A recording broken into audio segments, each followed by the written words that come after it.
మంగళవారం ప్రకటించనున్న Asia cup T20 కోసం భారత జట్టు అజిత్ అగార్కర్ సెలక్షన్ ప్యానెల్ ఒక క్లిష్టమైన సవాలును ఎదుర్కోవచ్చు. కొన్ని కఠినమైన నిర్ణయాలు తీసుకోవచ్చు.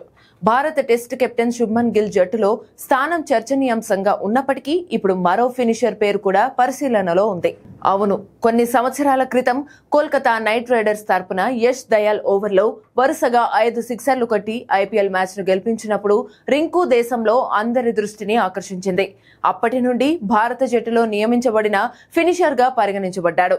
అంతేకాదు జూనియర్ ధోని అని అందరూ మెచ్చుకున్నారు. అయితే గత టీ20 ప్రపంచ కప్ కోసం భారత జట్టులో చోటు దక్కించుకోలేకపోయినప్పటి నుండి రింకు కెరీర్ గ్రాఫ్ కొంచెం క్షీణించింది. ఐపీఎల్ 2024లోనూ పెద్ద చెప్పుకోదగ్గ ఇన్నింగ్స్ లను ఆడలేకపోయాడు. ఇక గత సీజన్లోనూ అంతంత మాత్రమే. దీంతో ఇప్పుడు రింకు సింగ్ కెరీర్ ప్రమాదంలో పడే అవకాశం ఉంది. వచ్చే ఏడాది ప్రారంభంలో ఇండియా శ్రీలంకలో జరిగే టీ20 ప్రపంచ కప్ లోకి వెళ్లడానికి రింకు ఆటోమేటిక్ ఎంపిక అని ఖచ్చితంగా చెప్పలేము.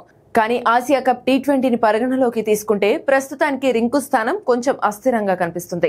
ఇప్పుడు అందరూ ఫిట్ గా అలాగే అందుబాటులో ఉంటే అభిషేక్ శర్మ, సంజు శాంసన్, తిలక్ వర్మ, కెప్టెన్ సూర్యకుమార్ యాదవ్ అలాగే హార్దిక్ పాండ్యా టాప్ 5 లో ఆటోమేటిక్ ఎంపికలుగా ఉన్నారు.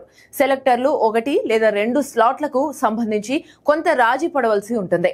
ఈ ఆసియా కప్ లో కనీసం అభిషేక్ ఇంకా సంజు ఆటోమేటిక్ గా ఎంపికయ్యే వరకు గిల్ ఇంకా జైస్వాల్ ఇద్దరు ఒకే జట్టులో ఉండరని స్పష్టంగా తెలుస్తుంది.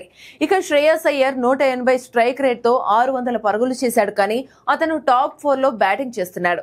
కానీ అతను ఆడేందుకు ప్లేస్ లేదు. ఇక ఐపీఎల్ సీజన్ లో అత్యుత్తమ ఆటగాడిగా గిల్ చేర్చినప్పటికీ టాప్ 5 ను డిస్టర్బ్ చేయలేరు.